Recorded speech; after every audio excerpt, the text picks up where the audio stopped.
Lançado na Biblioteca Municipal de Piracicaba o livro Teoria e Prática da História Oral, com o nosso tão querido Armando Alexandre dos Santos, que está ao nosso lado. O livro, inclusive, tem essa capa bonita.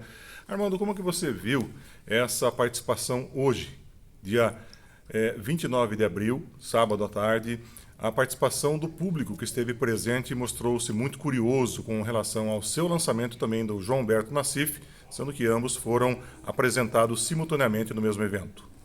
Como eu vi como uma confirmação, porque o que me atraiu a Piracicaba, uma cidade em que eu resido há 17 anos, o que me atraiu foi justamente esse acolhimento, esse interesse pela cultura. Piracicaba é uma cidade que, em matéria de cultura, em matéria de arte, em matéria de conhecimento, privilegia as pessoas que realmente se dedicam a esses assuntos. E eu já residi em outros pontos do estado de São Paulo, residi fora do Brasil. Eu raramente encontrei um lugar em que a cultura, e eu uso a palavra cultura com C maiúsculo, fosse tão valorizada quanto Piracicaba. Agora, você me pergunta, Edson, o que eu achei da cerimônia de hoje, do lançamento de hoje? Achei a confirmação disso que eu acabei de falar. Quer dizer, Piracicaba preza a sua cultura, preza a sua história, preza as suas tradições, e por isso Piracicaba não tem apenas um passado ilustre, mas tem um futuro muito digno de nota, porque só quem tem os olhos postos no passado pode olhar o futuro muito além de onde está, do ponto em que se situa. É assim que eu vejo Piracicaba. Você não é nascido aqui em Piracicaba? Não, mas tenho a honra de ser cidadão piracicabano. Que bom. Me foi conferido pela Câmara Municipal da cidade. Para mim é uma honra. E hoje você já é um piracicabano acolhido de coração, como Aliás, você disse, né? Caipiracicabano, vamos pôr bem os termos exatos. Piracicaba é uma cidade gostosa de se viver, muita história, culturalmente rica. Armando, como que você viu? Você que veio de uma grande metrópole, né? Você veio de São Paulo, né? Como que você vê a nossa tão querida Piracicaba? Vão se surpreender, mas o que me atraiu em Piracicaba, inicialmente, foi o hino. Piracicaba, que eu adoro tanto, cheia de flores, cheias de encantos. Aquilo, quando eu ouvi uma primeira vez, alguma coisa no íntimo do meu ser mexeu comigo. Eu não sabia bem o que era, mas eu fui procurar na internet a música, coloquei no computador para ouvir de vez em quando, e quando eu precisei sair de São Paulo, eu não aguentava mais morar numa cidade como São Paulo, e eu iria ficar maluco se continuasse morando a 50 metros da Avenida Paulista, como eu morava, a poucos metros da Avenida da Consolação. Era um barulho infernal, eu não aguentava mais.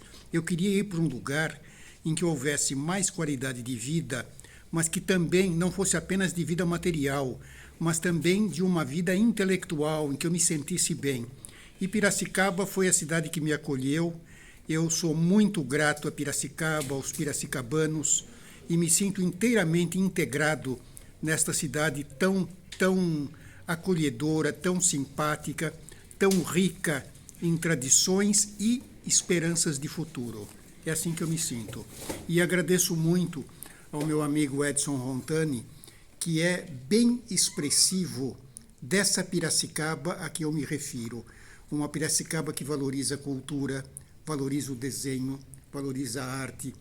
Você falava há pouco que nós temos em comum o gosto pela história militar, lembrar das guerras.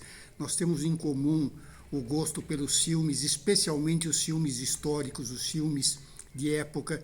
Pessoas como você, Edson, são muito raras fora de Piracicaba.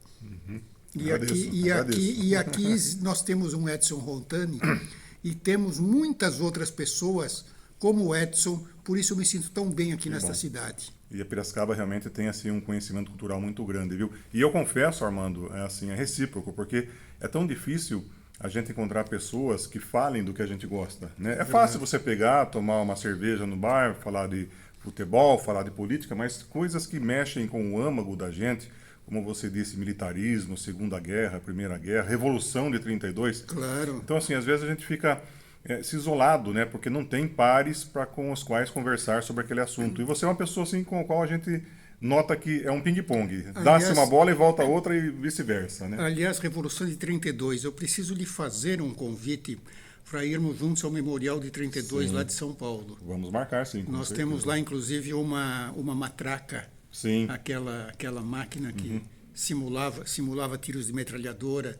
Você vai gostar muito de fazer certeza. essa visita. Vamos ver se a gente leva o pessoal do Instituto Histórico. Vamos né? lá sim, vamos Com lá certeza. sim. Parabéns, então, pelo lançamento do seu livro, Teoria e Prática da História Oral, né? De História Oral. Esse livro aí, que tem uma capa, inclusive, bonita, enigmática, aliás, né? Muito interessante. Não é tão enigmática, né? é uma antropóloga norte-americana que, pela primeira vez, na década de 1920, teve a ideia de pegar um cacique e gravar canções e recordações e lendas da cultura dessa tribo norte-americana. Eu já pensei ao contrário, que ele estava ouvindo alguma coisa. Não, É ao contrário, gravando. Ele é um estava microfone, gravando então, e ela isso aqui, é né? uma estudiosa. Isso aqui é um microfone. É um praticamente, microfone, da época, é um né? microfone arcaico, enfim, da época. E ela está, quer dizer, essa fotografia é considerada um marco do interesse pela história oral de sociedades que não têm uma história escrita, como é a história dos peles vermelhas norte-americanos. Sim. Ela dava valor a isso e estava registrando para que aquilo Olha não só. se perdesse. Aliás, isso acontece também muito na África. Existe um esforço para que muitas culturas locais sejam preservadas, culturas orais sejam preservadas, porque hoje em dia, com a disseminação da internet, muito rapidamente esses tesouros do passado podem ser perdidos. E existem em universidades africanas um esforço muito grande para deixar tudo isso registrado. Com certeza. Inclusive relatos genealógicos de tribos, de etnias, isso era conservado de geração em geração. E se não se tomar muito cuidado para preservar, se perderá para todo Com sempre. certeza. Tristemente. É muito triste. Armando Alexandre dos Santos, lançando, portanto, junto com o João Humberto Nassif, uma sequência de 2 livros, né? História Oral e Teoria da História Oral, aqui pelo Instituto Histórico e Geográfico de Piracicaba. Muito obrigado e parabéns, Armando Alexandre, aí, por toda essa iniciativa, por toda essa dedicação, esse coração quente que você tem por Piracicaba, e já é realmente um piracicabano nato, assumido por essa tão querida noiva da colina. Muito obrigado, Edson Rontani. Muito obrigado por todo o papel enorme que você teve para o lançamento de hoje. Seria injustiça não reconhecer isso e, para mim, é uma satisfação muito grande reconhecer. Obrigado. Obrigado. Obrigado e parabéns.